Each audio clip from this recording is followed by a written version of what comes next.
Muy bien, nosotros estamos estudiando los 5 artículos arminianos o la remonstrancia, la protesta arminiana que se hizo ante las autoridades civiles de Holanda, y esto con el propósito de tener mayor libertad religiosa a la hora de poder exponer su doctrina y también buscar un lugar en los centros académicos de Holanda. Ya habían algunos arminianos en la Universidad de Leiden, sin embargo, las autoridades civiles de Holanda eran calvinistas y eso generó pues fricción, generó una serie de contiendas y los arminianos con estos 5 artículos pues querían ser aceptados en los círculos académicos y también aceptados en la sociedad holandesa del momento. Ya hemos revisado 4 de esos artículos. Hemos revisado el artículo acerca de la elección y concluimos, según su párrafo, que la elección arminiana depende del término de presciencia o el concepto o lo que se entienda por presciencia, ¿no? Dios elige a todos aquellos que vio de antemano que lo iban a elegir a Él o que iban a creer en Él o que iban a permanecer en Él. A esos Dios elige, ¿no? Según la presciencia, y esa presciencia difiere del término presciencia que utiliza Pedro.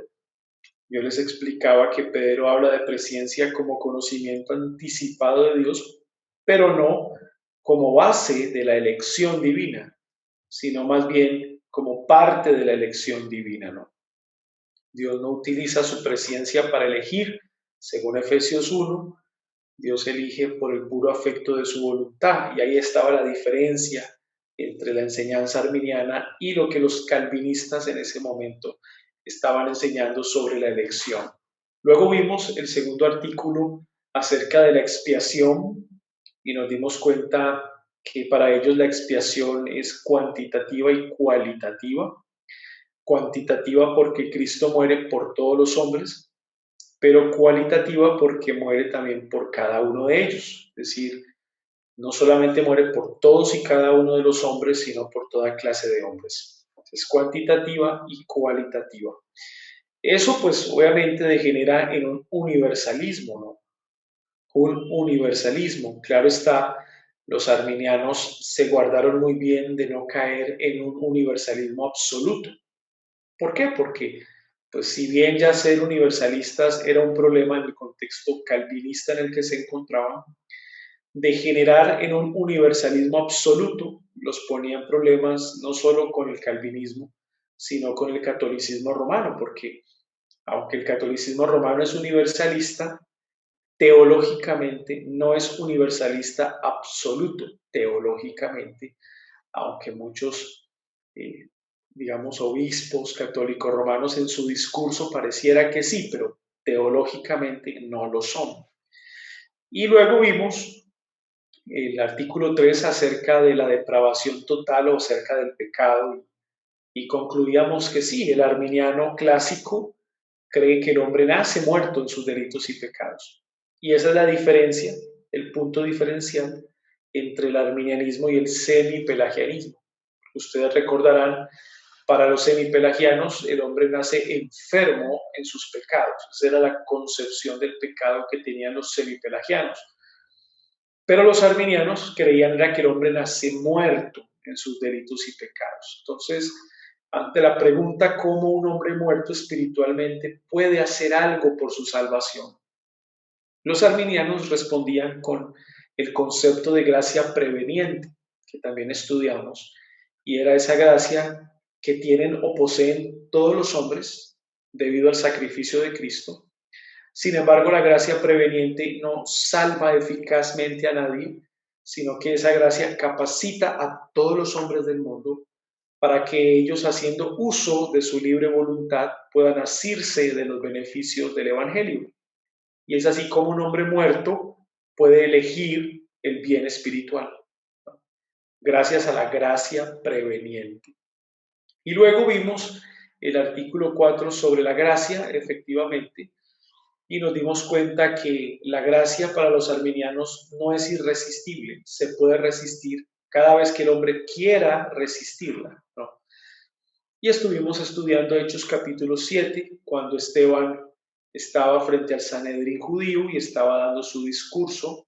Realmente era un discurso de teología bíblica lo que estaba haciendo Esteban. Y les acusa de que ellos han resistido al Espíritu Santo. Bueno, efectivamente es verdad.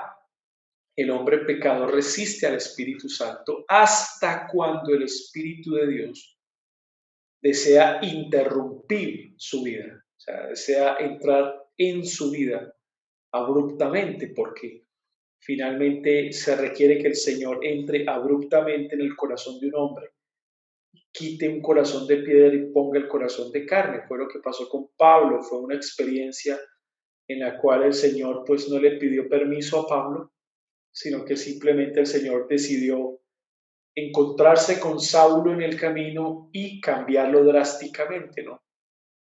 En lo que la carta a los Filipenses, en el capítulo 2 habla de que Dios pone el querer como el hacer por su buena voluntad. O sea, drásticamente Dios produce un cambio en el hombre y le pone el querer y el hacer al mismo tiempo, ¿no? Pero concluíamos que ese cuarto artículo, pues, degeneraba en una gracia resistible, a diferencia de la posición calvinista. Y nos quedó faltando un quinto artículo acerca de la seguridad de la salvación, porque a todas estas, si el hombre puede resistir la gracia, la pregunta es, ¿la puede resistir una vez experimente salvación? O una vez experimente salvación, ya el hombre no la puede resistir más. Y todo depende, obviamente, de la interpretación que se haga de los textos bíblicos. Mire lo que decían los arminianos sobre este punto, que aquellos que están incorporados en Cristo por una fe verdadera, o sea que ya partimos de la presuposición de que son salvados primero, o sea, el Señor ha salvado, digamos, eficazmente a una persona y entendemos en el contexto arminiano porque la persona decidió asirse haciendo uso de su libre voluntad de los beneficios del Evangelio. Esa persona que recibe los beneficios del Evangelio, una vez incorporado en Cristo por una fe verdadera, es de la que está hablando el artículo 5. Y de esta manera se han hecho partícipes de su espíritu vivificante, tienen por lo tanto pleno poder para luchar. ¿Quiénes? Los creyentes tienen pleno poder para luchar contra Satanás, el pecado, el mundo y su propia carne. Aquí hay 4 enemigos del hombre: Satanás, el pecado, el mundo y su propia carne. 4 enemigos del hombre. O sea que, según este artículo, el creyente tiene el poder para combatir esos 4 enemigos y para ganar la victoria. O sea que hay una esperanza, siendo bien entendido que esto es siempre a través de la gracia asistente del Espíritu Santo. O sea, también dejan claro que el creyente lucha contra estos 4 enemigos es a partir de la asistencia del Espíritu Santo, o sea, que no lucha en sus propias fuerzas, ¿no? Y que Jesucristo les asiste por medio de su Espíritu en todas las tentaciones. O sea, que es una lucha que lleva a cabo el creyente a partir de la asistencia del Espíritu Santo y a partir de la asistencia de Jesucristo. ¿Sí? O sea, que ambos están presentes en la lucha y cooperan para que el creyente pueda salir victorioso de la lucha. Extendiendo a esto su mano, y si solo están listos para el conflicto, y aquí está el punto condicional que vamos a subrayar. Mírenlo aquí. Vamos a ponerlo en negrilla.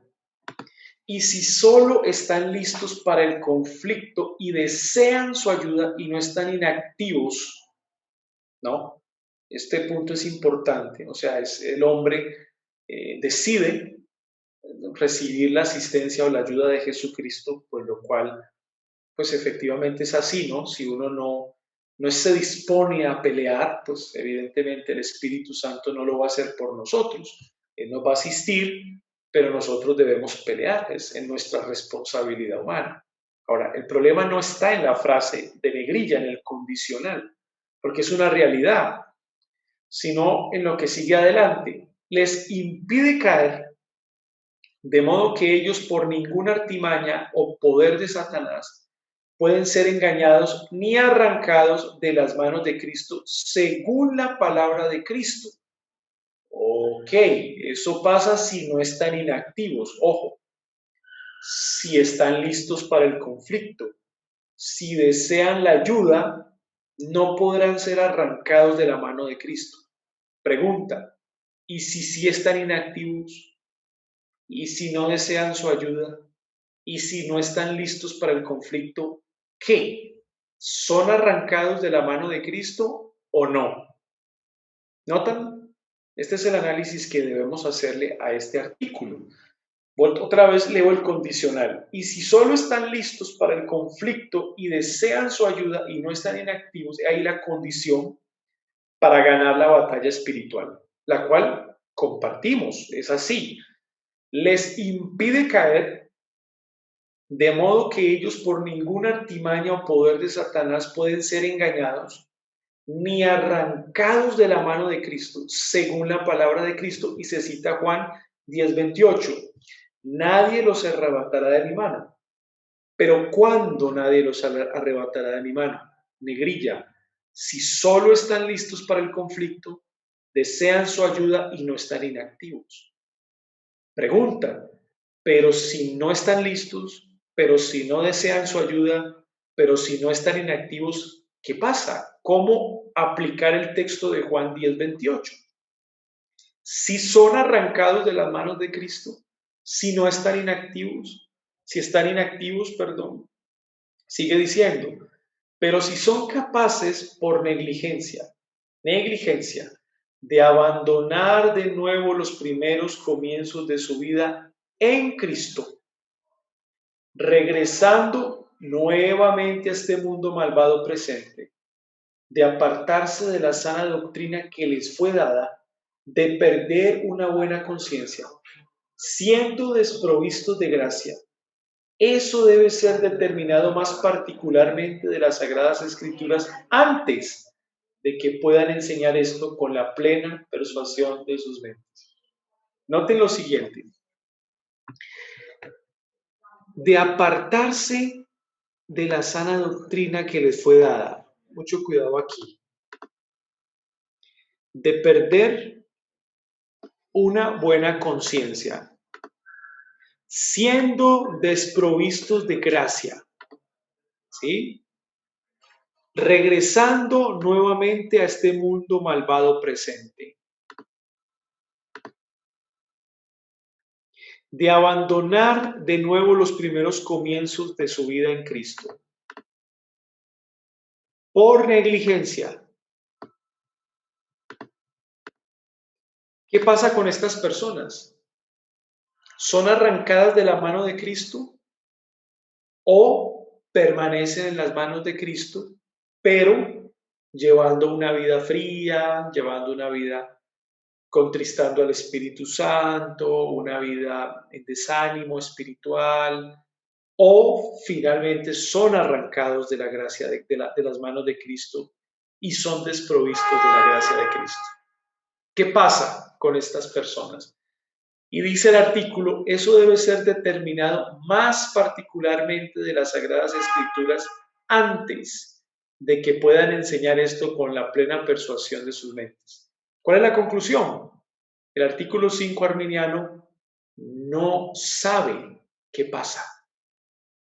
¿Entienden? O sea, no hay una decisión.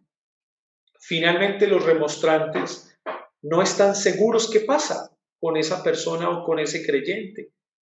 No están seguros si ese creyente deja de ser creyente o si ese creyente pues no era creyente, sino que era un falso creyente, o si finalmente no permanece en esa seguridad de salvación a pesar de abandonar los primeros comienzos, de entregarse a este mundo malvado, de apartarse de la sana doctrina.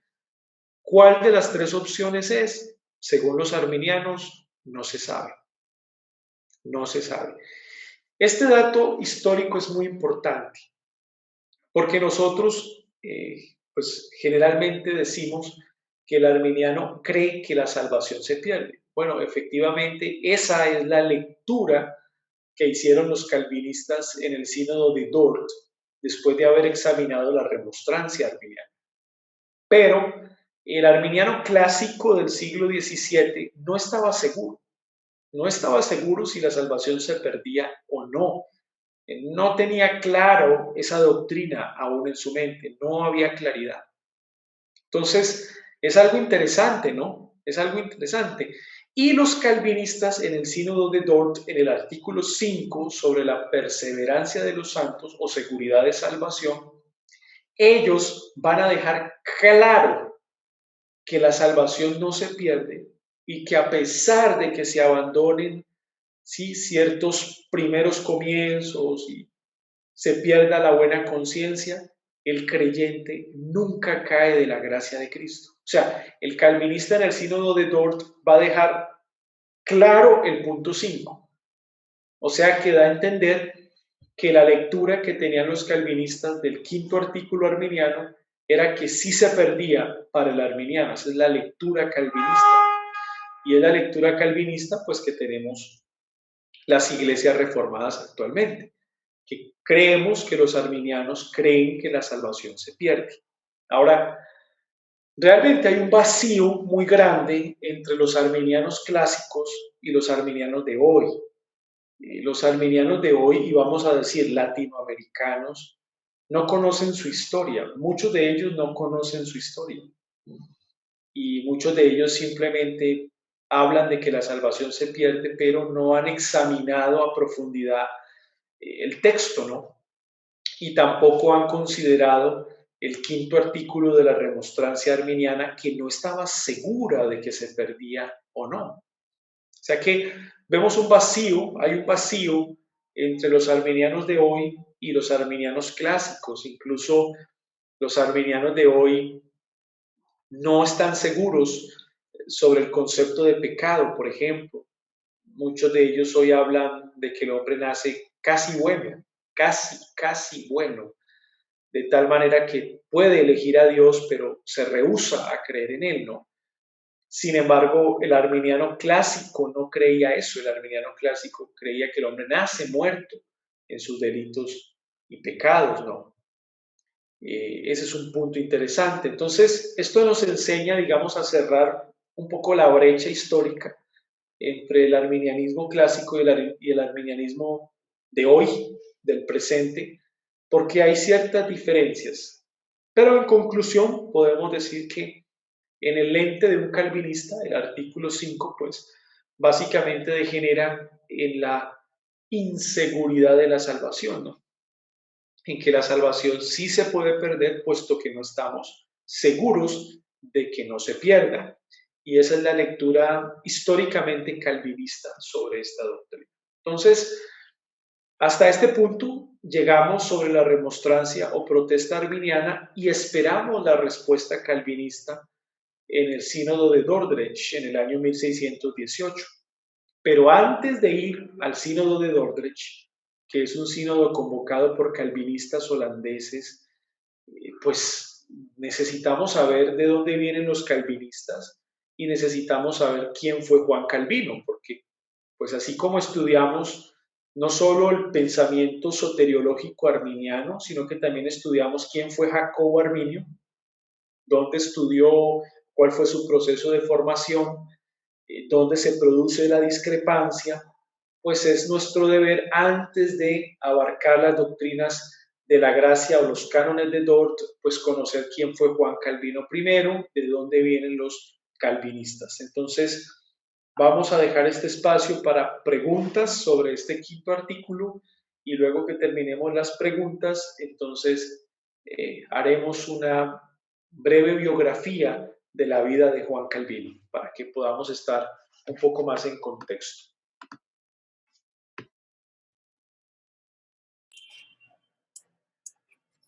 Mis hermanos, pueden alzar la mano a alguien que tenga alguna pregunta.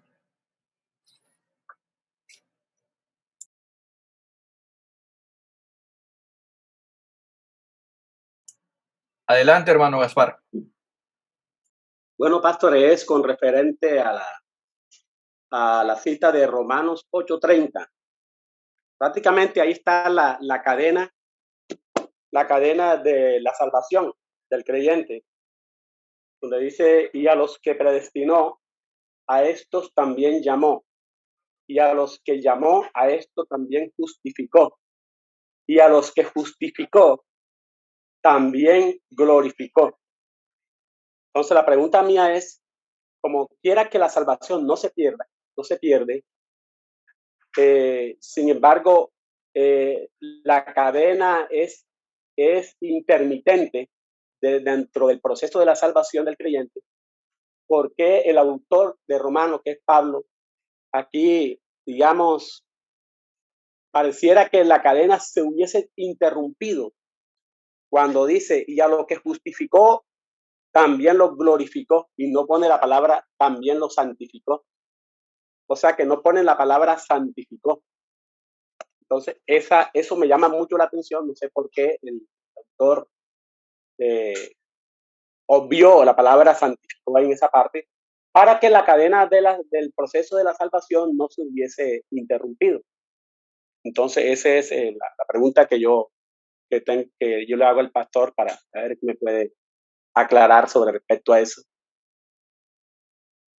Gracias, mi hermano Gaspar.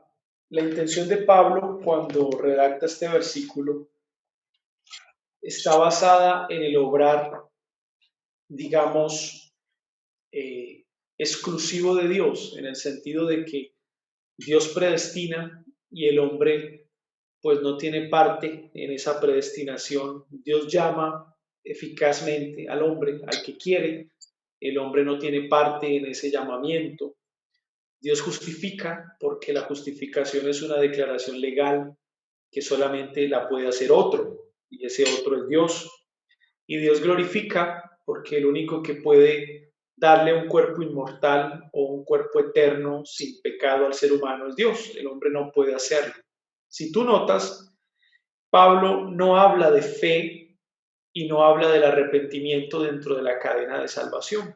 Que si tú recuerdas la cadena de salvación, pues inicia en la predestinación, luego en el llamamiento eficaz, luego la regeneración, pero la regeneración trae dos dones, dos dádivas, fe y arrepentimiento. Pero Pablo no menciona la fe y no menciona el arrepentimiento. Recuerda que para ser justificado yo debo creer. Así es. Si yo no creo, no puedo ser justificado. Y Pablo está obviando esa parte que aunque no es del hombre, porque el hombre no cree porque tenga fe en sí mismo, el hombre sí cree. O sea, ¿qué quiero decir? Dios no cree por el hombre. La fe es un don de Dios, pero quien hace uso de esa fe es el hombre, no es Dios. Dios no cree por mí, yo creo por la fe que Dios me ha dado. Y parece ser que esa obra, así sea mínima, humana, en desarrollar esa fe y ponerla en Jesús, Pablo la obvia en esta idea por obvias razones, porque la intención de Pablo es glorificar y exaltar la obra salvadora de Dios y tratar de eliminar, de mitigar, ¿sí?, cualquier agencia humana que pueda ocurrir en esa cadena de salvación. Nota que pasa directamente del llamamiento a la justificación. Directamente a la justificación, del llamamiento a la justificación. Entonces, ¿dónde quedó la fe y el arrepentimiento? ¿Te das cuenta? Sí. Lo está saltando. Y luego pasa de la justificación a la glorificación. ¿Y dónde quedó la santificación? Porque recuerda que en la santificación nosotros los creyentes somos responsables de santificarnos, aunque el Espíritu Santo nos dé santidad. O sea que mira la intención de Pablo. Pablo aquí quiere, digamos, mitigar, eliminar dentro de la cadena cualquier espacio. La participación del hombre. Sí, la participación del hombre, pero ojo, no es participación, digamos, como cooperativa, ¿no? O sea, como que el hombre coopera por su salvación, sino la participación del hombre en lo que tenga que ver, en lo que tenga que ver, así sea en poner en actividad su fe o así sea en crecer en santidad, en lo que tenga que ver, no es el interés de Pablo en este Así pasaje. es, El interés correcto. es solamente mostrar la gloria de Dios en la salvación de los hombres. Así es. Gracias, Pastor. Muy, muy excelente la respuesta suya. Si no hay otra Martín. pregunta, no Hermano, sé si... sí, hermano Giovanni Verdugo. Ok. Pastor, buenas tardes. Una consulta. Ahorita usted estaba hablando del arminianismo actual y que había un vacío, ¿verdad? Usted comentaba ahorita eso. Yo quería preguntarle, ¿cuál es el estatus del arminianismo hoy en día? O sea, es decir, ¿existe algunos representantes, quizás, no sé, en el carismatismo del arminianismo, o existen entidades, o solo existe como ideas, o está en medio de una, ¿cómo le digo? En medio de las dudas de las personas que, como usted decía ahorita, no entienden bien su calvinismo, etcétera? O sea, ¿cómo es el estado del arte hoy en día del arminianismo? Y la otra pregunta, si me lo permite, es que usted al final resaltó pues varios puntos en negrilla. Yo quisiera ver si podría ayudarme con un ejemplo práctico hoy en día, como para terminar de aterrizar este concepto. Mi hermano, muy buena pregunta. La persona en la cual se encarna el arminianismo con muchísima fuerza y muchísimo respeto fue la persona de Juan Wesley. Juan Wesley encarna el arminianismo en el siglo XVIII con mucho respeto. ¿Y por qué digo respeto? Porque, pues, ¿quién no reconoce la obra de Wesley en el avivamiento inglés? Todos reconocen Correcto. la obra de Wesley, pero Wesley era un arminiano. O sea, Wesley no era calvinista. Y así como él, pues en la historia se dieron teólogos que, digamos, representaron el arminianismo, y entre ellos se dieron teólogos católicos romanos que representaron el arminianismo y también aparecen dentro del bando de la teología liberal. En la actualidad, pues nosotros podemos ver hombres respetables que son arminianos y no son arminianos por ignorancia, sino que son arminianos por convicción. Por ejemplo, lo fue el caso de Adrian Rogers. Ustedes recordarán a Adrian Rogers, un hermano bautista general, yo diría un gran predicador expositivo, porque Adrian Rogers fue un gran predicador expositivo. Sin embargo, Adrian Rogers era un arminiano en su teología y no era arminiano por ignorancia, porque ¿quién va a decir que Adrian Rogers no conocía la historia? Era un arminiano por convicción. Algunos dicen que Adrian Rogers era un calvinista de 4 puntos, negando solamente la expiación particular. Sin embargo, pues yo con todo respeto, mis hermanos, no creo que existan calvinistas de 4 puntos, con el respeto que se merecen muchos de ustedes. Eso se conoce como amiraldianismo, ¿sí? De Amiraldo, que fue el que propuso la tesis de una expiación universal y tomar ciertas enseñanzas calvinistas. Pero es amiraldianismo en su escuela, pero no puedo decir que es calvinista, o es amiraldianismo o es calvinismo. Entonces, en ese sentido, yo creo que una persona que se autodenomina calvinista de 4 puntos, en el fondo es un arminiano respetable, es un arminiano clásico que intenta, digamos, salvaguardar la doctrina, pero tiene problemas con la expiación.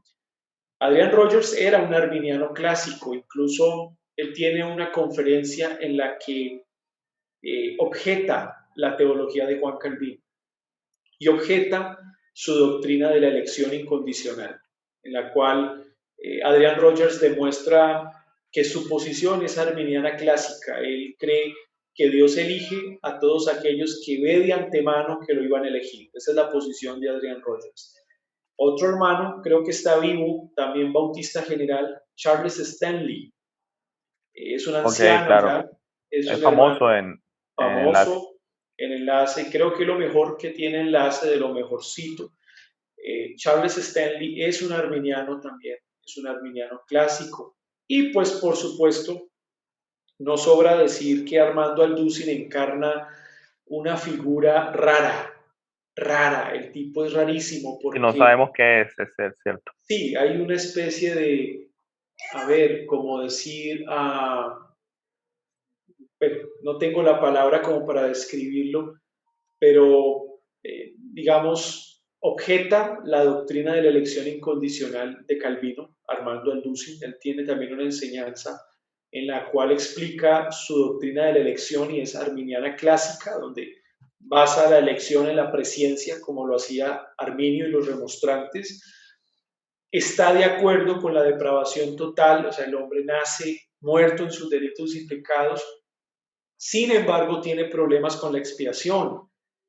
Alducin cree en una expiación universal y me temo que la doctrina de la expiación universal es un tanto herético, es un tanto herético porque recuerden en un estudio de la expiación de Alducin, él decía que Cristo el Padre, arriesgó a su Hijo al enviarlo a morir en la cruz. ¿Y cuál fue el riesgo del Padre? Que ningún ser humano tomase la decisión de venir a Él. Y que ese riesgo lo tomó el Padre por amor al hombre. Y eso, con todo respeto, me parece a mí herético, me parece herético. Realmente es una herejía porque pues, la Biblia no dice que la muerte de Cristo en la cruz sea un riesgo del Padre. O sea, no aparece en ninguna parte de las Escrituras. O sea que en ese punto yo creería que ni siquiera es arminiano clásico. Ahí también hay un sincretismo raro. Y en la seguridad de la salvación, pues él cree que la salvación no se pierde. En las últimas enseñanzas de la salvación, pues él cree que hay seguridad de la salvación. Entonces, es una especie de fusión entre doctrinas arminianas y un poquitico de calvinismo, pero muy poquitico, realmente muy poquitico. Entonces son hombres, digamos que son arminianos no por ignorancia, sino por convicción y lo defienden. El mismo Samuel Pérez Millus, que también pues, es un gran exégeta y es conocido como calvinista de 4 puntos, vuelvo y repito, amiraldiano, ¿sí? No calvinista de 4 puntos, sino amiraldiano. Tiene problemas con la expiación particular y también tiene un concepto de expiación universal muy parecida al concepto de Arminio. Así que, bueno, vemos estos hombres, digamos, que encarnan esta doctrina. Y en cuanto al ejemplo que tú me dabas del artículo 5 de los arminianos, es que hay una incertidumbre. Por ejemplo, ¿qué pecados hacen que el creyente sea desprovisto de la gracia de Dios? Correcto. Para saberlo hay que tener a Jacobo Arminio acá, ¿cierto? Para que él nos diga qué pecados. Si hoy le preguntamos a un arminiano actual, pues evidentemente nos va a hablar de un adulterio, nos va a hablar de fornicación, me va a hablar de homicidio. Si un creyente mata a otro, obvio que su salvación está en duda, ¿no? Pero si vamos atrás y le preguntamos a Arminio qué pecados hacen que la gracia, que el hombre esté desprovisto de gracia, pues hay que tenerlo acá para poderlo saber, porque realmente hay una incógnita. Justo González es arminiano, por supuesto, él no es calvinista y creo que lo deja ver en sus libros de historia, sobre todo cómo exalta a los movimientos espiritualistas del siglo XVII, ¿no? Él los exalta, Justo González les dedica buenas páginas de su libro y los admira, digamos, da una opinión positiva sobre el pietismo, sobre los cuáqueros, sobre los moravos, y hay una crítica queriendo decir que los movimientos, digamos, él no les llama espiritualistas porque es una frase despectiva que acotó Lutero al movimiento que se dio en Munster por Thomas Munzer y Karlstadt. O ustedes recordarán la historia. Pero justo sí les llama movimientos de piedad, o sea, que incentivaron la piedad. Y ahí está el pietismo, están los moravos, están los cuáqueros y otros más, y lo hace de manera positiva como respuesta al intelectualismo calvinista, y es una crítica al calvinismo. Y también hay una parte de su libro de historia en la cual es crítico con la era del confesionalismo. Ustedes recordarán que el siglo XVII pues, se conoció como el siglo del confesionalismo porque se dio el auge de las grandes confesiones de fe. Y Justo González también hace una crítica al confesionalismo del siglo XVII. Ahora, ¿cuál es el punto? El punto es que los que, digamos, estimulaban, animaban al confesionalismo eran calvinistas en su gran mayoría.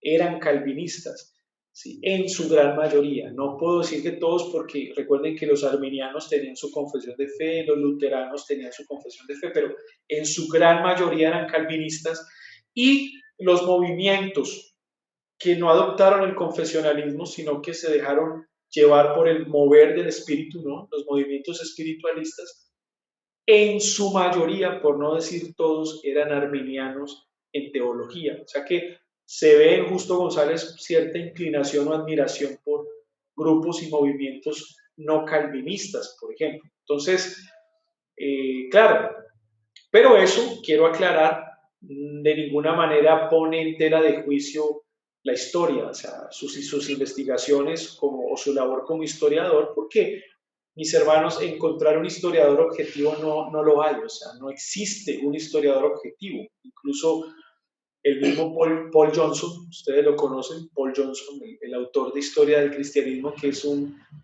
digamos, desarrolla una historia crítica, no es positivista en la historia. Ustedes saben lo que es el positivismo, ¿verdad?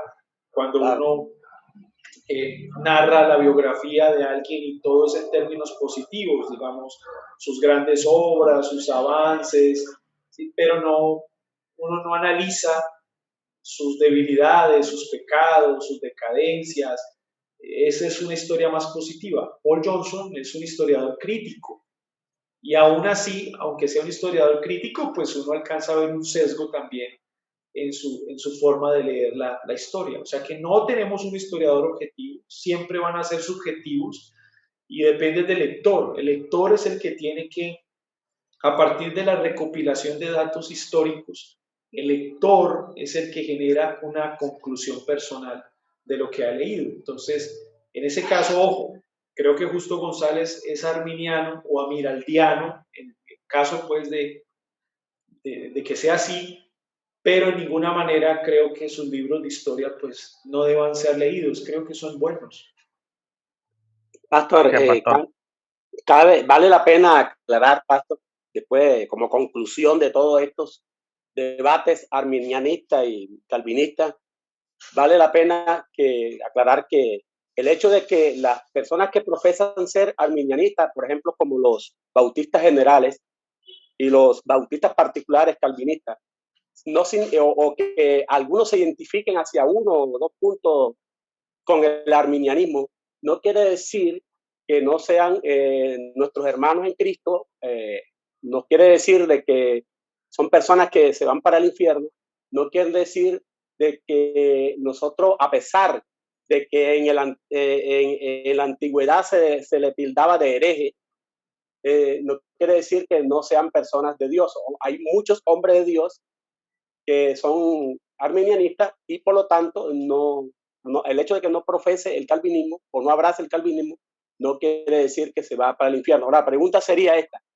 ¿por qué anteriormente, en la época de la Reforma, se le tildaba como un hereje? Y un hereje era apedreado, un hereje era tildado como que, de hecho, va derechito para el infierno. Y hoy en día, los calvinistas o reformados de hoy en día, de estos tiempos, dicen, no, el hecho de que una persona sea arminiana y y en algún punto del arminianismo se identifica, pues tenemos que amarnos unos al otro y son nuestros hermanos en la fe, y hay que respetar la unidad en medio de la diversidad.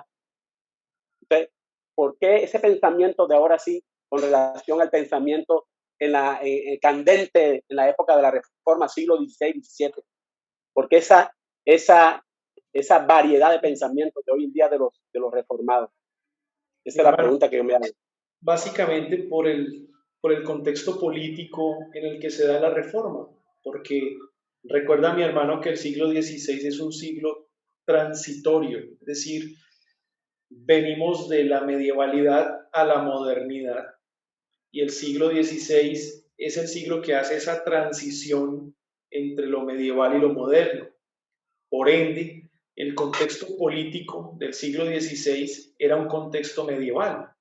O sea, nosotros no podemos ignorar el hecho de que establecer la separación de la iglesia y del Estado era algo impracticable en el siglo XVI.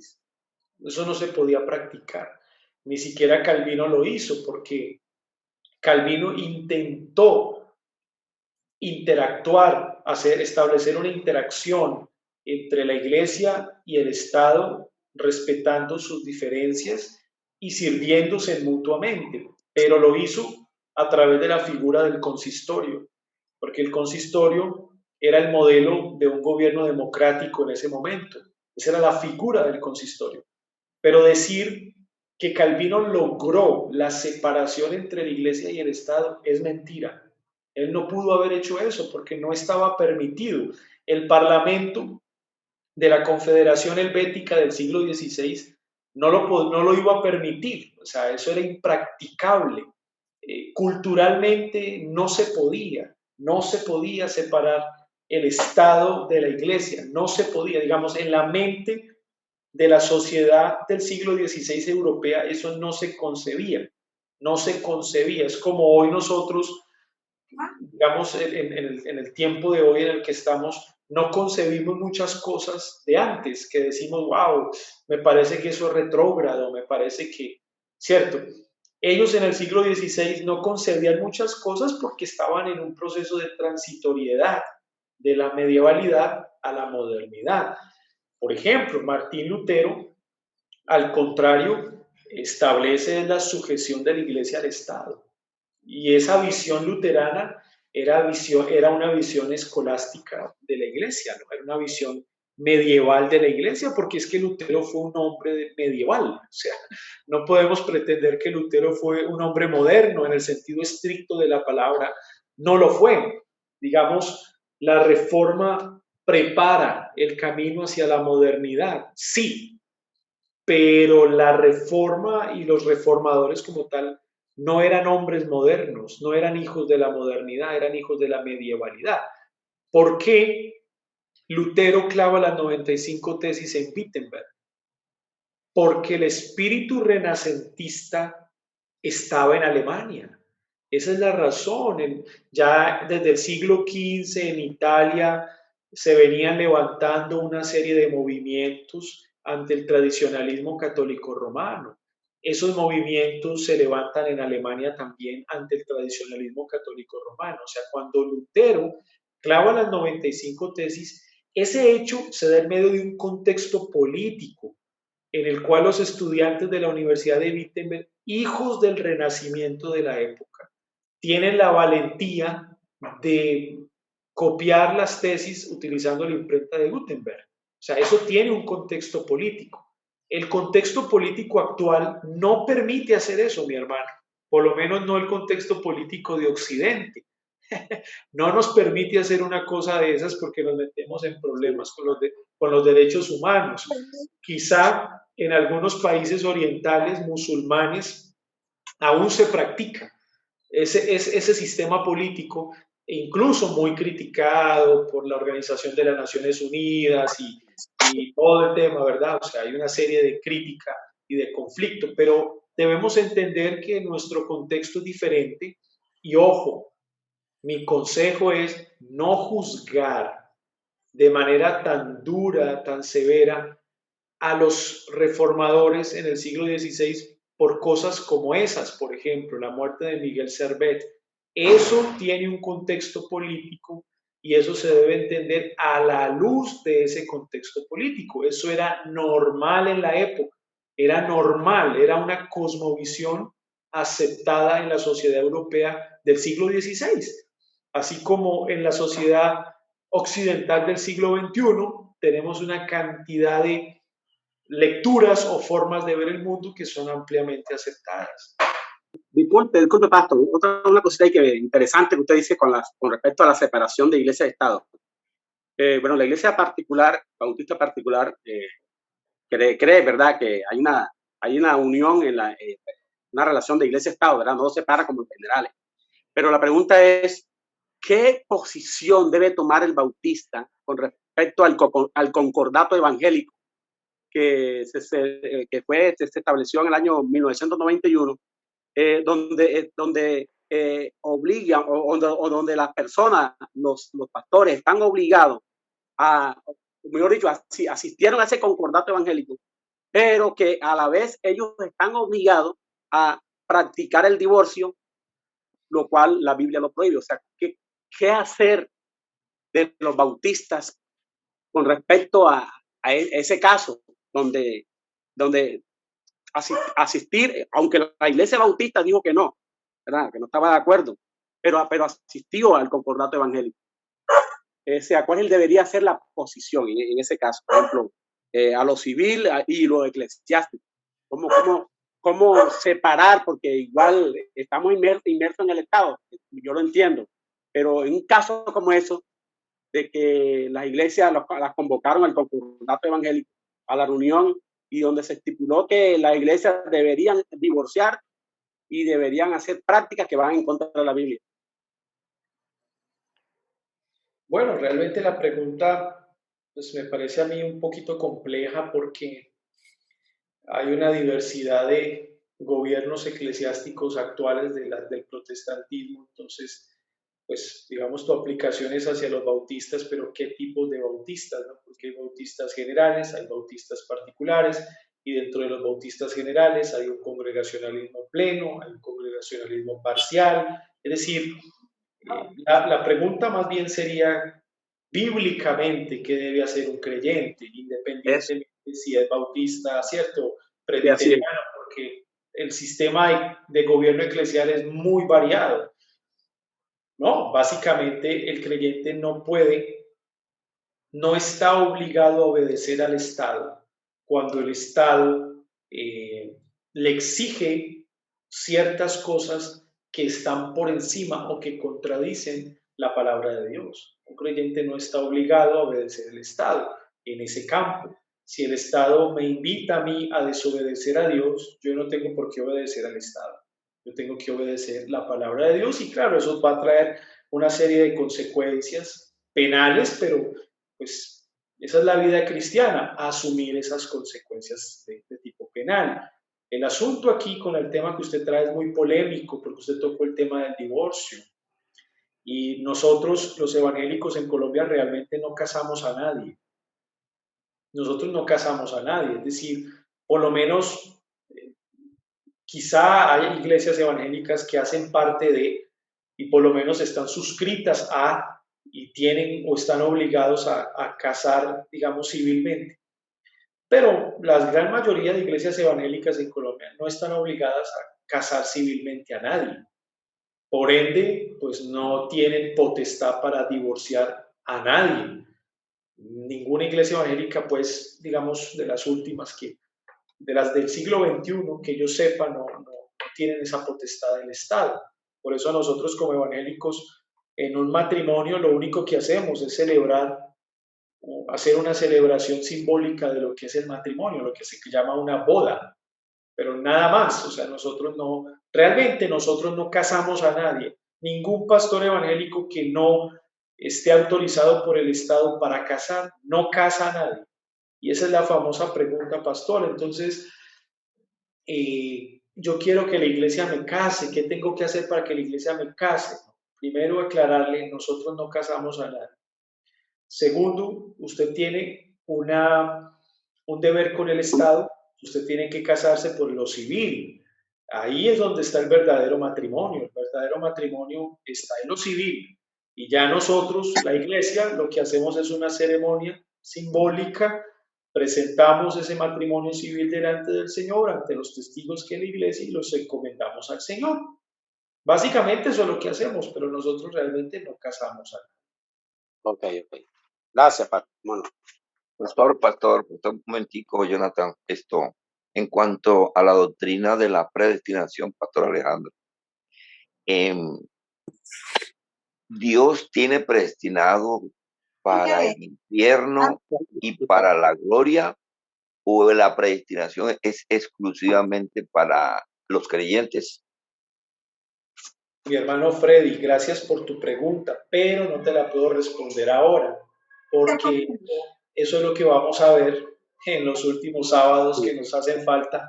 Vamos a entrar a estudiar los cánones de Dort, ¿sí? Uno por uno, y entre los cánones de Dort, pues vamos a estudiar la doctrina de la predestinación. Entonces, tranquilo, mi hermano, ten paciencia que ya vamos a llegar allá y vamos a dar el punto de vista que consideramos bíblico. Vale.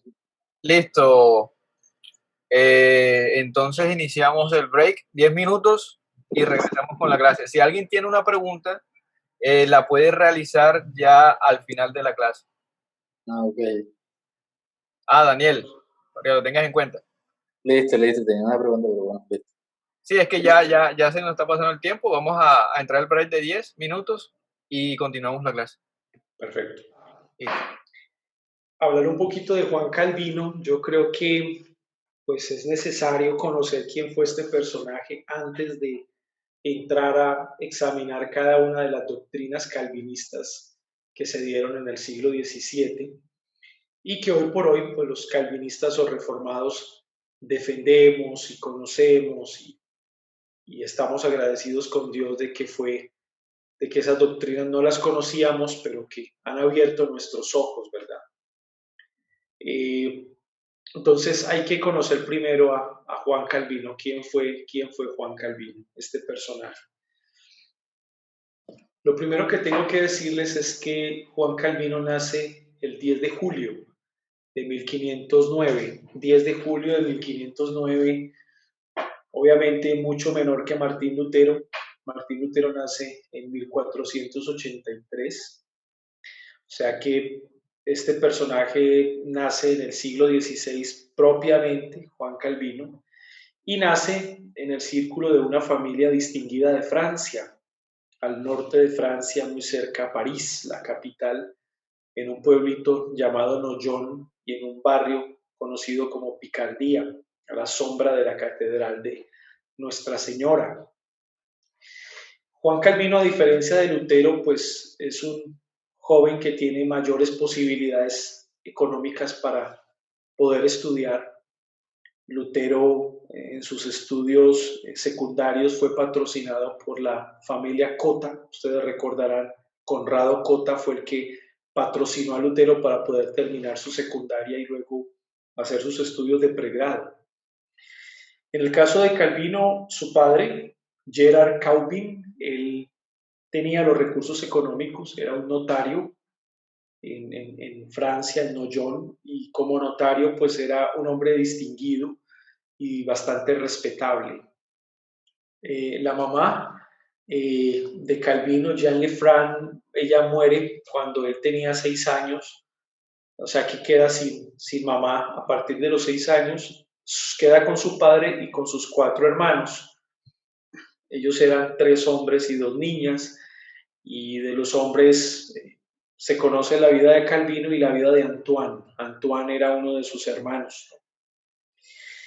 Calvino va al colegio de la Marcha en Noyon y hace sus estudios de primaria, lo que llamaríamos nosotros hoy, y luego va al colegio de Montaigu, que quedaba en París, y en el colegio de Montaigu hace lo que nosotros llamamos los estudios de secundaria, ¿no? Debo aclararles que pues en ese tiempo el latín era una lengua obligada en las escuelas, ¿no? Tanto en los estudios de primaria como en secundaria, a los jóvenes se les enseñaba la gramática del latín y a leer latín, y generalmente se tomaba una obra clásica latina, podría ser de Marco Tulio Cicerón o del mismo Séneca, y los niños aprendían a leer latín a partir de esas obras clásicas. O sea que Calvino en el colegio de Montaigu, allí conoce la gramática latina, aprende a leer latín y tiene su primer encuentro con pensadores clásicos. Eso va a enriquecer mucho su conocimiento y su aprendizaje. Pero luego, digamos, al terminar la secundaria, como el colegio de Montaigu era un colegio católico romano, y el énfasis del colegio era que los jóvenes, una vez terminaran su secundaria, pudieran continuar con una carrera hacia el sacerdocio, ¿no? Esa era como la meta. Sin embargo, Gerard Calvin, el papá de Juan Calvino, no estaba de acuerdo en que su hijo siguiera la dirección sacerdotal, sino por el contrario eligiera estudiar una carrera que le diera buenos recursos económicos y una posición distinguida. Entonces, en el consejo de su padre Gerard es que Calvino decide elegir estudiar Derecho. Realmente Calvino fue un jurista, un gran jurista de la época, y estudió en los mejores colegios. Ese colegio de Montaigu, allí estudió Erasmo de Rotterdam también. Erasmo estudió en ese colegio de Montaigu. Y Rabelais, que era otro humanista importante del siglo XVI, también estudió en ese colegio. Y otro señor que ustedes también recordarán, Ignacio de Loyola, recuerdan, el que va a ser uno de los representantes de las escuelas jesuitas, él también estudió en el colegio de Montaigu. Pero a diferencia de ellos, pues Calvino elige el derecho, elige estudiar jurisprudencia, que era una carrera bastante distinguida, pero tiene tiene varias opciones para hacer sus estudios de pregrado. Puede elegir la Universidad de Mox o la Diócesis de Mox, o la Universidad de la Sorbona o la Universidad de Burgos. Una de las tres podría elegir para estudiar Derecho. El problema era que en la Diócesis de Mox, donde había un profesor de francés, Lefebvre, ese profesor fue el primero en traducir el Nuevo Testamento al francés y fue profesor de Guillermo Farel. Ustedes recordarán que Guillermo Farel y Juan Calvino van a tener un encuentro posterior en Ginebra. Bueno, va a empezar todo el proceso de reforma en la ciudad. Pero Guillermo Farel se educó a la sombra de Lefebvre, ¿sí? Un profesor de francés, y tenía inclinaciones muy fuertes hacia el luteranismo. Posteriormente va a tener problemas al respecto. O sea que Calvino tenía muchas opciones, si ir a la diócesis de Mox o ir a la Sorbona. El problema con la Sorbona es que era católico romana, 100%, y digamos que era la universidad del rey Francisco I de Francia, que era un rey católico romano. O la Universidad de Burgos, que digamos, aunque también era católico romana, pues era una universidad con un pensamiento un poco más abierto. Entonces tenía como muchas opciones, y había otra universidad que era la Universidad de Orleans. La Universidad de Orleans era en ese momento mejor que la Universidad de París, porque pues ustedes también recordarán en la historia que la Universidad de París es una universidad clásica que viene desde el escolasticismo, del medioevo, donde teólogos como Abelardo, por ejemplo, fueron grandes catedráticos allí. Sin embargo, para el siglo XVI, la universidad más prestigiosa, la que llamaba más atención, era la Universidad de Orleans.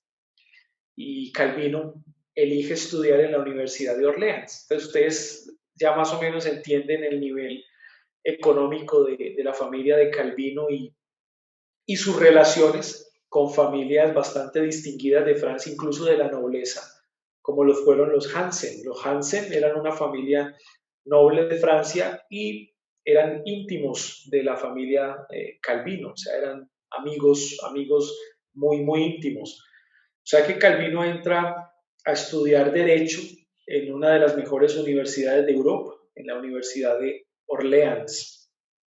Y allí estudia Derecho. En esa universidad enseñó Erasmo de Rotterdam letras clásicas. Erasmo era profesor de la Universidad de Orleans en letras clásicas, y hay un hombre que se cruzó con Lutero, el maestro de hebreo Reuchlin. Él se cruza en un momento de la historia de Lutero porque Reuchlin es el quien le enseña a Lutero el hebreo. Recuerdan que en ese tiempo, si los estudiantes se querían especializar, tenían que tener maestros personalizados, ¿no? Y estos maestros pues se enfocaban en ese estudiante y le daban todos los conocimientos para salir adelante. O sea que Lutero hace su pregrado en Derecho de la Universidad de Orleans y luego hace sus estudios de posgrado en la Universidad de Burgos, que era una universidad también muy distinguida. En ambas universidades tuvo grandes maestros. Pierre de Stol era un maestro francés, un jurista supremamente respetado, y había otro jurista italiano, Andrea Alciato, que era italiano de la universidad, no recuerdo exactamente de qué universidad, se me escapa el nombre, muy distinguida en Italia, y Alciato lo llamaron de la Universidad de Burgos para especializar a los estudiantes en Derecho. O sea que tuvo excelentes maestros como jurista, pero cuando termina su posgrado, Calvino decide ir a París, la capital de Francia, y obviamente pues conoce el contexto o el entorno de la educación parisina. ¿Qué lo llevó a París? Muy seguramente su intriga o sus deseos de aprender los idiomas bíblicos. Ahora, ¿por qué Calvino tiene ese deseo de aprender los idiomas bíblicos? No lo sabemos. No lo sabemos. Quizá por la influencia de alguno que otro profesor que haya tenido en alguna universidad que pues hayan sido de esos profesores críticos al catolicismo romano, críticos al tradicionalismo, pues muy seguramente pudieron influir en el pensamiento de Calvino. El caso es que él va a París y se mueve en ese contexto parisino, y ahí tiene un profesor, Melchior Wolmar, ese era el nombre de ese profesor. Ese profesor le va a enseñar a Calvino el griego, o sea, Calvino va a aprender a leer griego y lo va a conocer muy bien el griego. Y recuerden que el griego se enseñaba a partir del Nuevo Testamento, o sea, el latín se enseñaba teniendo como base las obras clásicas latinas, ¿no? De los grandes retóricos, Ovidio, Marco Tulio Cicerón, el mismo Séneca, ¿no? Pero si se quería estudiar griego, la obra literaria por excelencia era el Nuevo Testamento, o sea, era lo mejor, y más porque había sido editado por Erasmo de Rotterdam, o sea que la edición del Nuevo Testamento de Erasmo era lo mejor que había en ese momento, e incluso Lutero, con la ayuda de Melanchthon, su discípulo, toma esa edición para traducir el Nuevo Testamento, o sea que era como el referente. Wolmar, profesor de Calvino en París, pues le enseña griego, o sea, Calvino aprende, maneja el griego muy bien. ¿Qué interrumpe de sus estudios en el griego del Nuevo Testamento? La muerte de su padre. Su padre muere en el año 1531, entonces Calvino tiene que regresarse a su pueblito y pues hacer todo el proceso para que su padre tuviese santa sepultura, ¿verdad? Bueno, quiero aclarar, su padre fue excomulgado por la iglesia en Noyon porque empezó a tener discrepancias con cierto índice de corrupción, ¿no? Que no era nada nuevo tampoco dentro de algunos templos católicos romanos. Así que Calvino le da santa sepultura y luego regresa otra vez a París a continuar con sus estudios. Estando en París, conoce, esto es ya en el año 1532, conoce a un joven llamado Nicolas Cop. Nicolas Cop era hijo de un médico muy distinguido en Francia de la época, y el médico era un médico de la corte francesa. O sea que miren los amiguitos de Calvino, ¿no? O sea, tenía relaciones muy importantes. Pero ¿por qué Nicolas Cop es importante?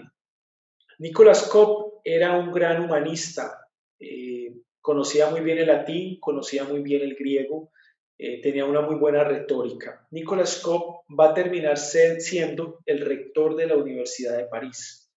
Él va a ser el rector de la Universidad de París pero se va a convertir en un gran amigo de Calvino, o sea, van a ser muy buenos amigos. Estando Calvino en París estudiando con Nicolas Cop y con otros estudiantes pues bastante brillantes, redacta la obra literaria que lo va a dar a conocer en el mundo humanista, y es el comentario que hace al libro de Clementia de Séneca, o sobre la clemencia de Séneca. Es una obra clásica que el pensador estoico redacta con el ánimo de enseñarle a su discípulo, a su joven discípulo, cómo ser un buen gobernante. Y su joven discípulo era Nerón, el que posteriormente iba a ser el emperador del Imperio Romano de esa época, Nerón.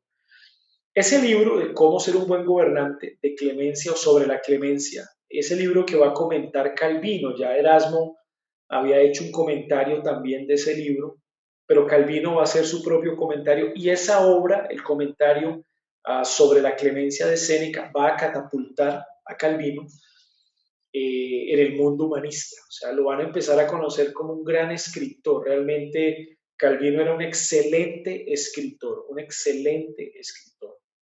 Y como se van a dar cuenta, pues esta obra literaria no era una obra de derecho, ¿no? Que lo que había estudiado, no era una obra de teología, que era donde estaba haciendo sus estudios en ese momento, era una obra de filosofía política.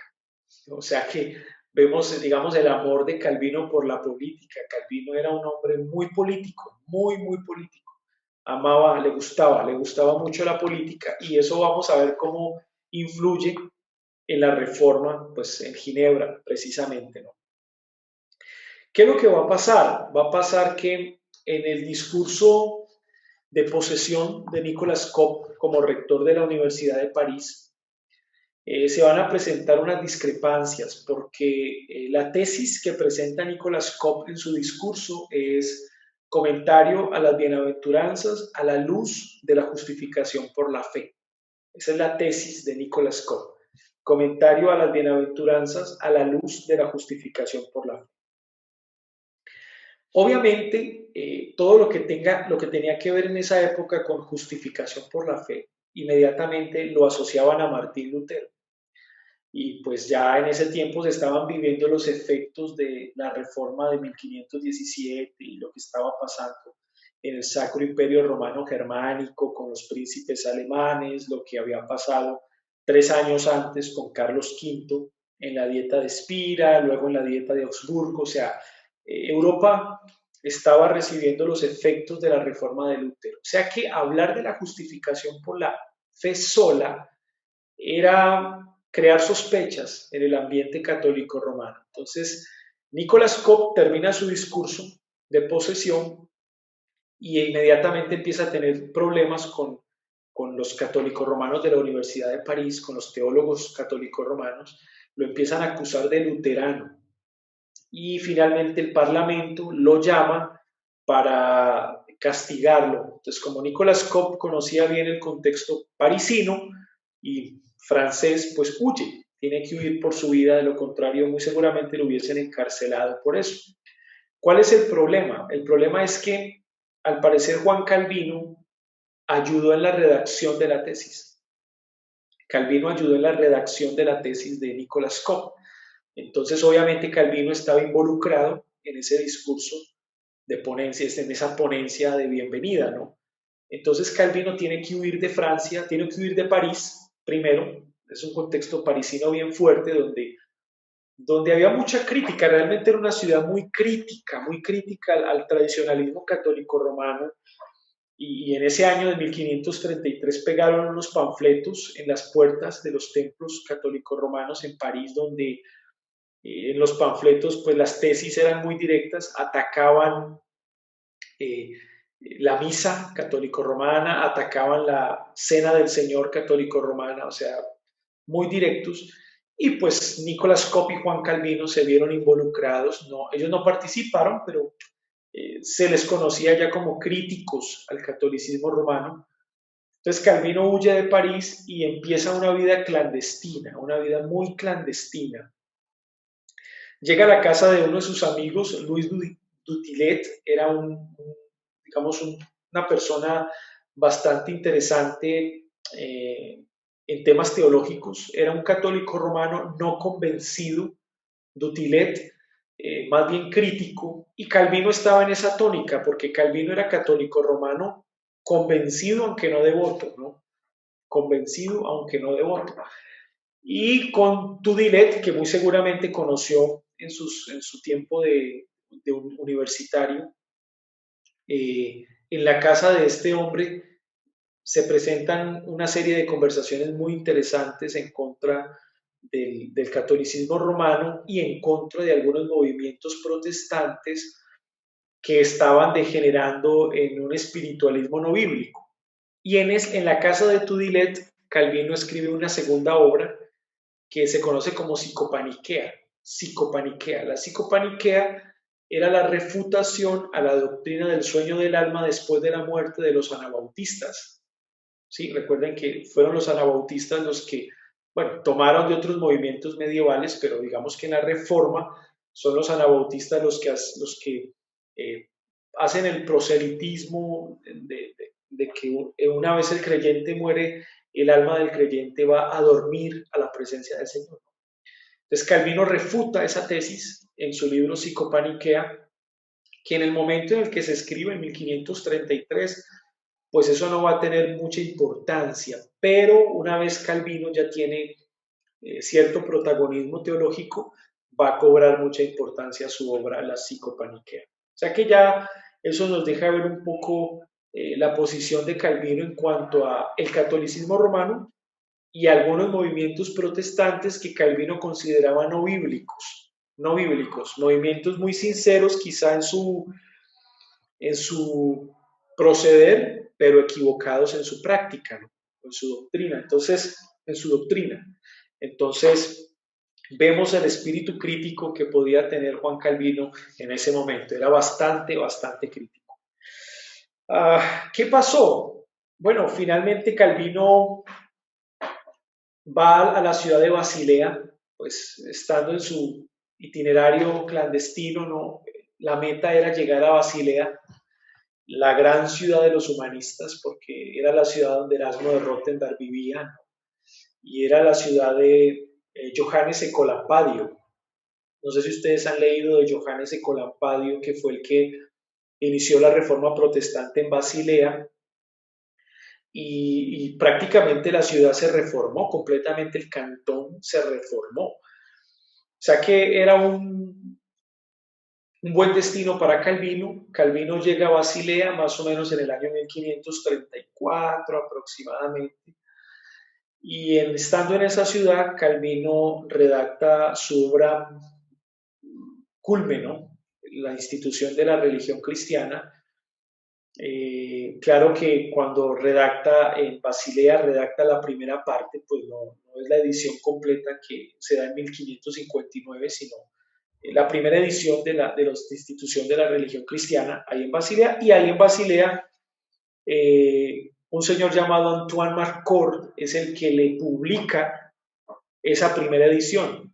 Él la publica. Entonces, ustedes entenderán, esa obra se da a conocer por básicamente algunos cantones de la Confederación Helvética que simpatizaban con la Reforma Protestante. Se da a conocer en Basilea, se da a conocer en Berna, que era un cantón también protestante, se da a conocer en Zúrich, que era el cantón protestante de Zwinglium. O sea que se da a conocer la obra en diferentes cantones de la Confederación Helvética. O sea, eso también catapulta a Calvino ya un poco más en el ámbito protestante, más que en el ámbito católico romano, ¿no?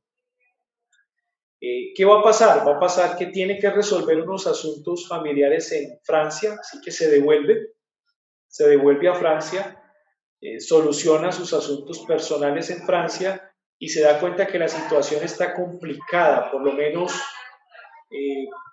la diócesis de Mox fue encendida en llamas por el catolicismo romano. Muchos amigos de él que hacían parte de la diócesis recuerdan donde estaba Guillermo Farel, fueron quemados en la hoguera. Guillermo Farel no fue quemado en la hoguera porque había viajado antes cuando se inicia una persecución en Mox y viajó a Ginebra primero, ¿no? Entonces, ese más o menos es como el contexto de Calvino. Uno puede preguntarse cuándo fue convertido Calvino y es complejo, ¿cierto?, concluir en qué momento se da su conversión. Eh, Algunos tienden a pensar que a partir de la persecución que se dio en París, Calvino se convierte al Señor porque digamos, se desinteresa, se siente defraudado, se decepciona del catolicismo romano, aparte de la excomunión de su padre. Pues algunos piensan que allí en ese momento se da esa etapa de conversión en Calvino, pero como fue un hombre que nunca le gustó hablar del mismo, nunca le gustó hablar de sus dotes o de sus capacidades ni de su vida privada, se tiene muy poca información al respecto. Entonces, no sabemos cuándo fue su conversión, como sí sabemos con más claridad cuándo fue la conversión de Lutero. El caso es que Calvino regresa otra vez a Basilea, pero cuando está regresando va a ocurrir algo. El rey Francisco I entra en pugna política con el emperador Carlos V del Sacro Imperio Romano Germánico. O sea que toda la frontera está militarizada por donde Calvino comúnmente viajaba de París a Basilea, ¿no? Entonces él tiene que tomar otro camino, un camino hacia el sur de Francia, y cuando se va hacia el sur de Francia y se quiere entrar a Suiza, pues el primer cantón que se encuentra es el cantón de Ginebra. Claro, providencialmente fue así, ¿no? Y esa es la ruta que toma Calvino por el sur de Francia y entra a Suiza por el cantón de Ginebra, rumbo a Basilea y luego rumbo a Estrasburgo, donde estaba otro amigo suyo llamado Martín Bucer. ¿Qué va a pasar? Que al entrar por Ginebra, Guillermo Farel, que también es francés, ya estaba en Ginebra predicando en el convento de Rive. Ahí predicaba Guillermo Farel, digamos que el Parlamento le había permitido predicar y era bastante crítico contra el catolicismo romano. Entonces, cuando él se entera que Calvino está pasando por Ginebra, Calvino se queda una noche muy cansado, Guillermo Farel va a buscarlo y le invita a quedarse con él en Ginebra y que le ayude a pastorear. Realmente pastorear en Ginebra es muy fuerte, es muy difícil porque Ginebra es un cantón que viene buscando su independencia política, que Saboya lo está oprimiendo y lo está ejerciendo presión para someterlo, pero por otra parte Berna, el caso es que Berna era protestante, había empezado ya un proceso de reforma, Saboya no, Saboya era católico romano. Entonces, entenderán, ¿cierto?, el conflicto político que había en Ginebra. Sin embargo, Farel invita a Calvino a quedarse. Calvino no se quiere quedar, es un hombre más de escritorio, es un tanto más académico, no es un hombre de pueblo como lo fue Lutero. Sin embargo, Farel le dice, ok, si tú te quieres ir, que el Señor en su justicia, ¿verdad?, haga su voluntad, y lo amenazó con relámpagos y truenos que caerían sobre él si se iba. Entonces, ante tan linda invitación, pues Calvino no tiene otra opción que quedarse en Ginebra y empezar un proceso de reforma con Guillermo Farel. Eso fue en el año 1536 y empiezan un proceso de reforma de 2 años hasta 1538 que pues realmente va a ser muy traumático. Va a ser muy traumático porque pues la sociedad ginebrina estaba entregada al paganismo, el obispo que había allí era supremamente permisivo, entonces el hombre dejaba hacer y deshacer, no había ningún tipo de prohibición de parte de él como líder religioso. Entonces, Guillermo Farel y algunos hombres ya críticos también al catolicismo romano que hacían parte del Parlamento llevan el caso y entra en pugna el catolicismo romano y el protestantismo en Ginebra. Finalmente, ¿quién gana el puesto?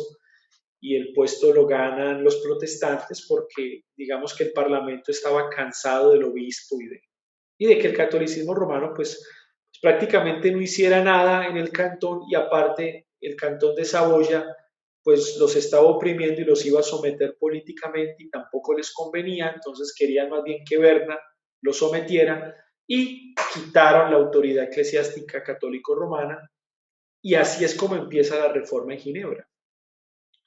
Fue caótica, fue muy caótica porque Calvino y Farel eran jóvenes en ese momento y como jóvenes pues quisieron establecer la reforma muy rápido, sin un proceso paso a paso, un proceso más bien lento y el proceso de reforma era más académico, mucho más académico que práctico. Entonces no gustó mucho a la sociedad ginebrina. Como Calvino era jurista, entonces el Parlamento le hizo partícipe de renovar algunas leyes y en la renovación de esas leyes entonces empezaron digamos, a socializarse en una serie de prohibiciones a la sociedad. Por ejemplo, se prohibía el baile, se prohibía el vestido ostentoso en las mujeres o el peinado ostentoso, se prohibían los juegos de azar, se prohibieron, por ejemplo, vicios que tenía la sociedad ginebrina en ese momento, una serie algunos jugaban algo muy parecido como a los bolos, entonces era una vida como muy libertina, ¿no? Y esa renovación de esas leyes pues trae una serie de prohibiciones que entran muy fuertes y muy traumáticamente a la sociedad ginebrina, no las aceptan, el bando que no los aceptó quiso participar de la cena y una de las leyes que estableció Calvino juntamente con el Parlamento era que quienes participaban de la cena del Señor eran personas comprometidas con el Evangelio, no podían ser personas que andaban en esos pecadillos, en ese paganismo. Entonces Calvino empieza a prohibir la cena del Señor y eso choca muy duro y finalmente los deponen. Lo que hacen es que los deponen, a Guillermo Farel y a Calvino los deponen de Ginebra y tienen que escapar por sus vidas porque la sociedad ginebrina era bastante ruda y peligrosa, así que tienen que huir y Calvino se refugia en Estrasburgo, en la ciudad de su amigo Bucero, y se queda allá 3 años, desde 1538 hasta 1541, y le ayuda a Bucero en la iglesia, le dan responsabilidades pastorales y aquí Calvino tiene una visión de la iglesia muy diferente a como tenía la visión cuando llegó a Ginebra. Cuando llegó a Ginebra la visión de Calvino era mucho más académica, no era un asunto tan eclesiológico, pero cuando estaba en Estrasburgo con Bucero, aprende la eclesiología muy bien, la abraza, entonces aprende la importancia de los oficiales de la iglesia, aprende la importancia del gobierno de la iglesia, aprende la importancia de la membresía, aprende la importancia de los derechos y deberes del miembro, de los derechos y deberes de los oficiales, aprende la importancia de la cena del Señor, del sacramento del bautismo. O sea, hay una transformación en la cosmovisión de Calvino. Y de allí que esos 3 años pues son de una muy rica formación. Finalmente, el cantón de Ginebra empieza a tener problemas porque el cardenal Sadoleto envía una carta al Parlamento ginebrino diciéndoles que vuelvan al catolicismo romano, que es la verdadera fe, y que abandonen el protestantismo que habían abrazado. Pero la sociedad ginebrina no acepta la carta porque cree que el cardenal Sadoleto tiene nexos políticos con el cantón de Saboya, entonces lo que quieren es oprimir a los ginebrinos y someterlos al poder católico romano samboyano y bueno, reducir su independencia. Le escriben a Calvino y le dicen que es cardenal Sadoleto, les envía esa carta y Calvino responde. Esa es una obra también muy interesante que también les invito a que lean la respuesta de Calvino al cardenal Sadoleto y es esa, es donde Calvino le explica al cardenal Sadoleto por qué el cantón de Ginebra no debe volver al catolicismo romano y por qué debe continuar en su proceso de reforma.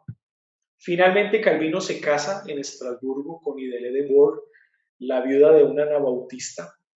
Recuerden que en Estrasburgo la iglesia local estaba constituida pues por anabautistas que huían de la pena de muerte, algunos hugonotes franceses, calvinistas, digamos que era una ciudad de refugio para todos aquellos que eran perseguidos y tratados como herejes por el catolicismo romano, o sea que Calvino entiende, maneja el contexto, muy interesante. Ahí se casa con Idelette de Bourn, regresan otra vez a Ginebra y con Guillermo Farel entonces inicia el proceso de reforma en Ginebra, que es la segunda etapa de ese proceso, desde 1541 hasta la muerte de Calvino, el 27 de mayo de 1564. Va a ser el proceso definitivo de reforma en Ginebra. Una vez llega Calvino, empieza a enseñar la epístola de Pablo a los romanos, empieza a enseñar la carta de manera expositiva, ¿no? Consecutiva, expositiva, versículo tras versículo, capítulo tras capítulo, muy interesante, y empieza a la reforma eclesiástica, o sea, a establecer los oficiales de la iglesia, la importancia de los pastores, la importancia de los diáconos, la importancia de la membresía, la relación entre la iglesia y el Estado a través del consistorio como modelo de gobierno democrático. En ese momento redactan una confesión de fe que unifica su doctrina, su teología, lo cual fortalece pues la unidad del cantón y empieza la verdadera reforma en la ciudad. Se graba en las monedas el título Post Tenebrax Luz, que significa después de las tinieblas la luz, y eso estaba grabado en las monedas de Ginebra, ¿no? Que ya, como bien lo ven, era un cantón que tendía al capitalismo en ese momento. Y esa es la vida de Juan Calvino, empieza todo su proceso de reforma. Su esposa muere en 1549, lo deja viudo, ¿no? Y una de las preguntas que le hacen a Calvino de por qué se quiere casar es porque él dice que quiere una mujer que le cuide de sus múltiples enfermedades. Pero resultó su esposa ser más enferma que él y terminó él cuidándola a ella, ¿no? Es una anécdota.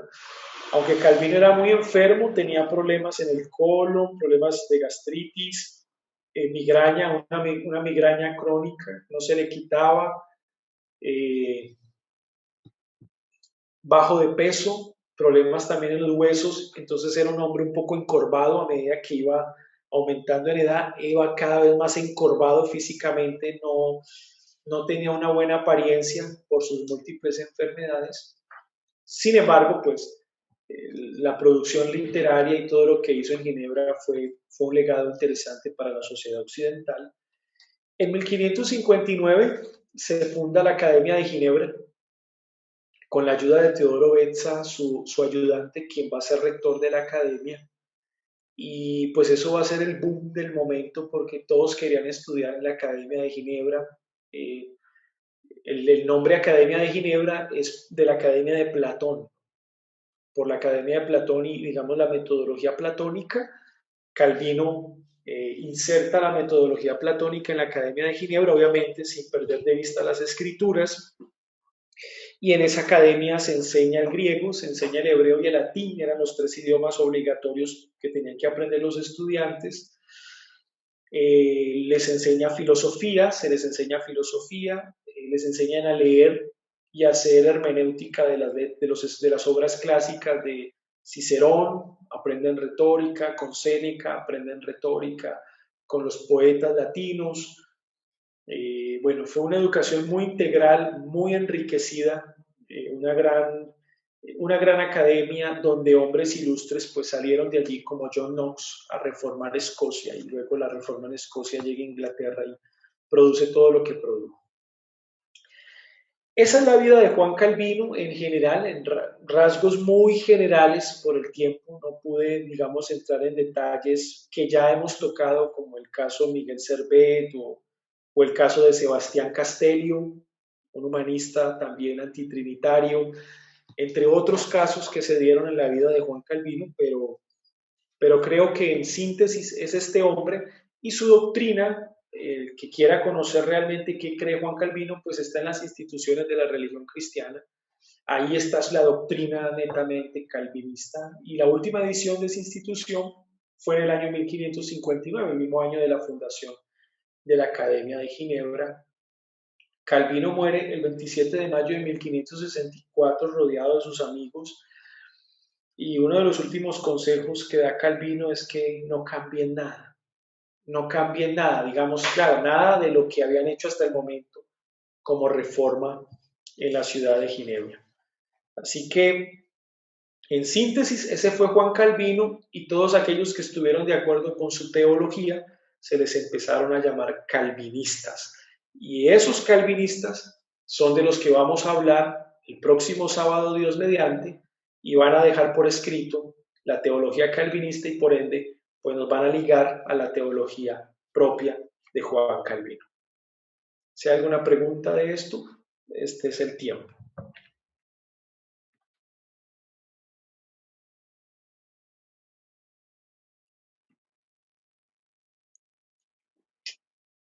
Una pregunta. Daniel, no sé si vas a preguntar. ¿Tenías una pregunta antes del break?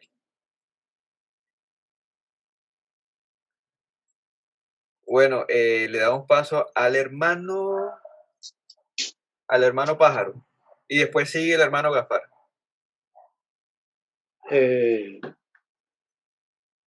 Pastor, esta pregunta es respetuosa.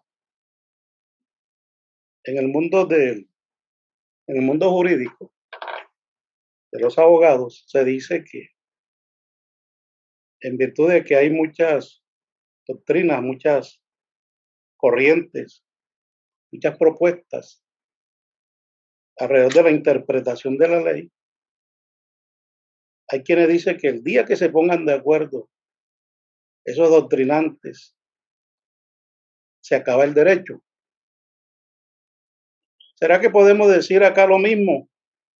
El día que las corrientes teológicas se pongan de acuerdo, ¿se acaba la teología? Una gran pregunta, una excelente pregunta. Pues yo diría que el Señor, en su gracia, en su multiforme sabiduría, ha permitido las diferencias teológicas con un fin. Y yo creo que el fin de eso es que el hombre pueda mirar solamente a Cristo. Porque tristemente, y como Juan Calvino lo enseñó, el corazón del hombre es una fábrica de ídolos. Y tristemente nosotros los seres humanos hacemos a los hombres ídolos muy fácilmente por su doctrina, por su vida, por su enseñanza. Entonces, el saber que hay diferentes movimientos protestantes, el saber que hay diferentes teologías protestantes, pues eso tiene una razón de ser, y es la falibilidad del ser humano. El ser humano es falible como intérprete, así como el abogado es falible al interpretar la ley, el teólogo es falible al interpretar las escrituras, y por ende, o como consecuencia de, se presentan estas discrepancias. La pregunta sería, ¿qué aprendemos de esto? Porque de esto hay que aprender, hay una lección, y yo creo que la lección es que todo esto nos enseña a mirar solamente a Cristo como el gran teólogo y como el gran maestro, y a reconocer nuestra falibilidad, nuestra falibilidad. Ahora bien, si es así, podemos nosotros pensar que hay teólogos más cerca de la correcta interpretación de la Biblia que otros, y la respuesta obviamente sí. Hay teólogos más cerca de la correcta interpretación de las Escrituras que otros. Eso sí lo tenemos que reconocer, y nuestra responsabilidad es esa. Como hermeneutas o como intérpretes de las Escrituras, nuestra responsabilidad es estar más cercanos a la correcta interpretación de la Biblia, porque el Señor nos lo ha mandado. Con falibilidad e incapacidad y todo, es nuestro deber, es nuestra responsabilidad. Y de allí que consideramos a lo largo de la historia desde el siglo XVI que el movimiento más cercano a la correcta interpretación de la Biblia ha sido el movimiento calvinista. No hay duda al respecto. Con todo y sus críticas, con todo y sus errores, porque hubo errores y hubo ¿cierto?, desavenencias y todo lo demás, consideramos que exegéticamente los calvinistas fueron mucho más profundos y Calvino lo demostró con las instituciones de la religión cristiana y con sus comentarios. Notan que la contrarreforma católico-romana no le pudo hacer frente al calvinismo. Y estamos hablando de peso pesado, porque los jesuitas eran grandes exégetas, sin embargo no le pudieron hacer peso a Calvino en exégesis. Entonces, podríamos decir que hay teólogos como intérpretes más cerca a la correcta interpretación que otros, y de esos son los que nosotros debemos beber.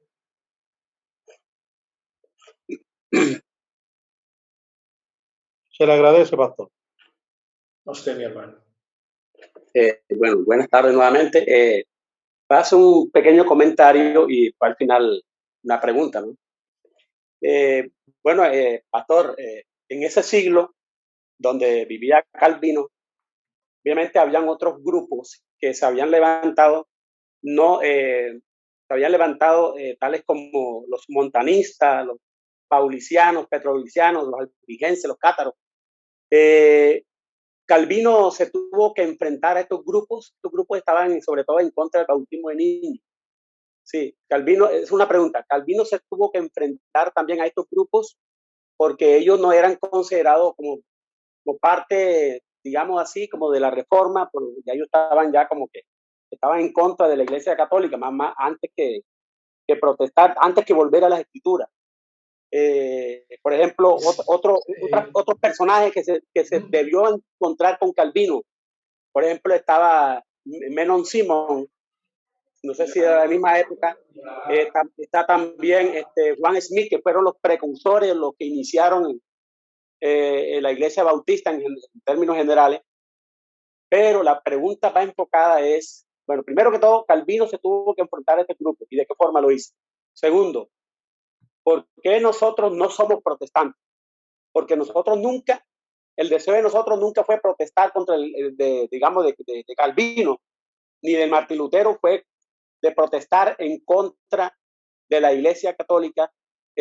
Calvino no fue, el deseo no era protestar en contra de la Iglesia Católica como lo hizo, digamos, Martín Lutero, sino más bien volver a las Escrituras. Entonces, nosotros los bautistas particulares somos protestantes. ¿Y por qué no? Entonces hay dos preguntas ahí, hay dos preguntas. Es correcto. La primera pregunta, bueno, mi hermano, el punto ahí es que hay que tener cuidado con el anacronismo, porque evidentemente Calvino no se vio con los montanistas es del siglo III, ni con los albigenses, ni con los cátaros son del siglo X, XI, XII. Calvino es del siglo XVI, o sea que no tuvo esos grupos en su momento. El grupo que cuestionó el bautismo infantil fueron los anabautistas. Digamos que ese fue el grupo que cuestionó el paidobautismo y que pues Calvino tiene varios cruces con ellos muy fuertes y la obra Psicopaniquea pues es una obra contra los anabautistas, fue con ellos. Menon Simons era un anabautista, él sale de la segunda ola de los anabautistas después de 1530, de el fracaso de Münzer de 1527, donde muere esa cantidad de anabautistas en Münzer supuestamente esperando la segunda venida de Cristo. Y Menon Simons hace parte de esa segunda ola un poco más intelectual y no tan radical, o sea, con la espada, sino mucho más intelectual y mucho más Amish, apartada. Así que él sí fue contemporáneo a Calvino, pero no tuvo cruce con Calvino realmente. Y John Smith es posterior a Calvino, o sea, tampoco se lo cruzó, sino que John Smith es del siglo XVII, entonces tampoco hubo ese cruce con Calvino. A la segunda pregunta, si los bautistas particulares nos consideramos protestantes, la respuesta es sí. Evidentemente sí somos protestantes, pero hay que definir qué queremos decir con protestantes. La definición es importante. Primero, se dice que Martín Lutero protestó contra el catolicismo romano. No, Martín Lutero no protestó contra el catolicismo romano. Martín Lutero clavó 95 tesis en la puerta de Wittenberg contra las indulgencias propagadas por Juan Tetzel en el Principado de Sajonia. Eso fue lo que hizo Calvino. Que posteriormente sus tesis impactaron a todo el catolicismo romano porque les tocó la llaga o la herida en la cual estaban tratando de edificar la Catedral de San Pedro con base a mentiras como las indulgencias, es otra cosa. Eso fue de rebote, rebotó. Y las consecuencias pues traen la excomunión de Lutero y todo lo que nosotros experimentamos, pero realmente fue digamos, las 95 tesis fueron tesis en contra de las indulgencias, pero no en contra de la estructura católico-romana como tal. Sí. Cuando se habla de protestantismo, se habla en 1529 la Dieta de Spira, donde el emperador Carlos V, presionado por el Papa y presionado por la división que se está haciendo dentro del Sacro Imperio Romano Germánico, convoca a esa dieta. En esa dieta, los invitados son los príncipes alemanes que para ese momento ya eran luteranos. Lutero no asistió a la dieta de Spira por obvias razones, porque Lutero había sido un perseguido desde la dieta de Worms por las autoridades del Sacro Imperio Romano Germánico y no podía comparecer a la dieta. A la dieta de Augsburgo participaron los príncipes alemanes, donde protestaron públicamente en contra del catolicismo romano, el cual no sería establecido o acentuado en sus territorios. Y a partir de ese momento se les llamó protestantes. Entonces, si la definición de protestantismo con base en la dieta de Spira es la no aceptación de las tradiciones católico-romanas ni la imposición de la misa católico-romana en nuestros territorios, entonces desde ese punto de vista nosotros sí somos protestantes. ¿Por qué razón? Porque nosotros nos acogemos a la Constitución de 1991, por lo menos en Colombia, donde se da libertad religiosa. ¿Qué queremos decir eso? Lo que nosotros queremos decir es que efectivamente en Colombia no nos pueden obligar a ser católicos romanos, ni nos pueden obligar a aplicar el tradicionalismo católico romano, sino que tenemos libertad para creer en Jesucristo según las Escrituras. O sea que en ese sentido somos protestantes. En ese sentido, los bautistas particulares en Inglaterra son protestantes. Cuando dan su voz, digamos, de protesta en contra de la imposición de María Tudor o la sanguinaria, ¿sí? Y luego en Eduardo VI en Escocia dan su voz de protesta para que no les obliguen a practicar el tradicionalismo en sus territorios. Entonces, sí son protestantes. Ahora, si se entiende protestantismo como una insurrección política y salir a las calles y marchar y hacer revuelta y porque somos evangélicos, entonces vamos destruyendo capillas y templos y le vamos diciendo al Estado, aquí están los protestantes, pues desde ese punto de vista no somos protestantes. Pero del primer punto de vista, por supuesto que sí somos protestantes porque nos acogemos a esa idea. Gracias, pastor. A ti. Muy buena aclaración, sí. Sigue el hermano Giovanni Verdugo. Pastor, quería básicamente otra vez nuevamente, me disculpará, hacer dos preguntas. La primera es, cuando nosotros empezamos, y bueno, usted me disculpará, yo en realidad estoy empezando en el tema, en el mundo reformado, por llamarlo de alguna manera. Cuando nosotros empezamos aquí en el mundo reformado, durante nuestro caminar, ¿estudiamos el calvinismo profundamente o solo tomamos los puntos más importantes de esta ideología, por así decirlo, doctrina? Y lo segundo, la segunda pregunta es, yo esta semana he estado escuchando algunos puntos de vista en predicaciones del pastor John MacArthur. Por ejemplo, esta semana hablaba de 1 Corintios 1, 20, 21, donde decía, ¿dónde está el sabio? ¿Dónde está el escriba?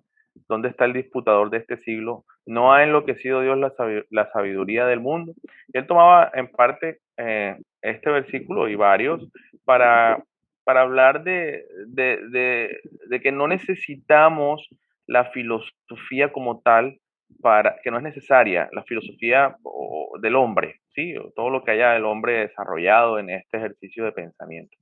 Ahorita cuando usted hablaba de que Calvino, y me gustó mucho el estudio y la expresión, usted decía, Calvino inició con un concepto, una cosmovisión de la eclesiología muy académico, luego tuvo esta otra experiencia y cambió, hubo una conversión, un cambio en su cosmovisión.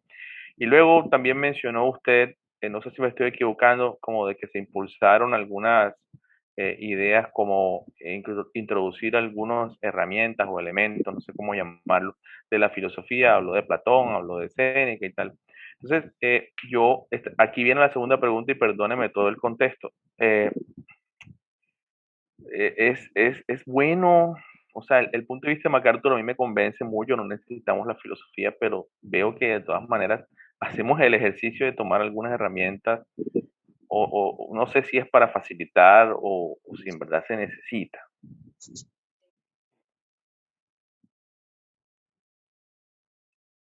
Bueno, digamos que son muchas preguntas, ¿verdad? Bueno, disculpe.